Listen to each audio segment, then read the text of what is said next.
নির্বাচন পরবর্তী অশান্তি জেরে ফের উত্তপ্ত তেলিয়ামুড় এলাকা উঠেছে হামলা ভাঙচুরের ঘটনা। অভিযোগ তীব্রতা পার্টি সমর্থিত দুষ্কৃতীরা হামলা চালায়।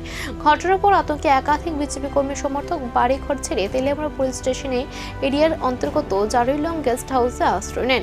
পরবর্তীতে ঘটনাস্থলে পরিদর্শন যান মন্ত্রী টেঙ্কুরাই ও মন্ত্রী বিকাশ দেববর্মা। তাদের সঙ্গে উপস্থিত ছিলেন বিজেপি প্রদেশ কমিটির সাধারণ সম্পাদক বিপিন দেববর্মা এবং 29 খ্রিস্টপুর মণ্ডল সভাপতি ধনঞ্জয় দাস।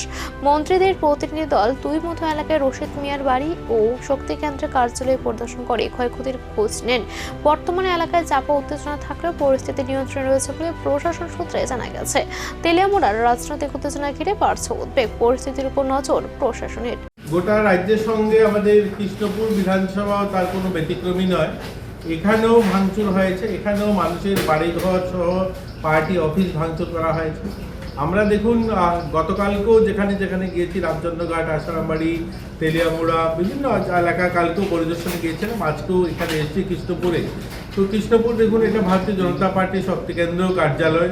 এই কার্যালয়টা ভাঙচুর করা হয়েছে, দরজা জানলা সহ বিভিন্ন যেগুলো আসবাবপত্র ছিল সমস্ত কিছু জ্বালিয়ে দেওয়া হয়েছে।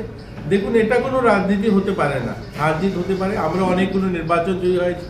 2018 সালে আমরাও জিতেছি, আমরা পঞ্চায়েত জিতেছি, পঞ্চায়েত সমিতি, জেলা পরিষদ আমরা জিতেছি, লোকসভাতে আমরা জিতেছি। তো এরকম অনেক নির্বাচন হয় গোটা দেশের সঙ্গে। আমাদের রাজ্যেও আমরা জয়ী হচ্ছি, অন্য জায়গায় জয়ী হচ্ছি।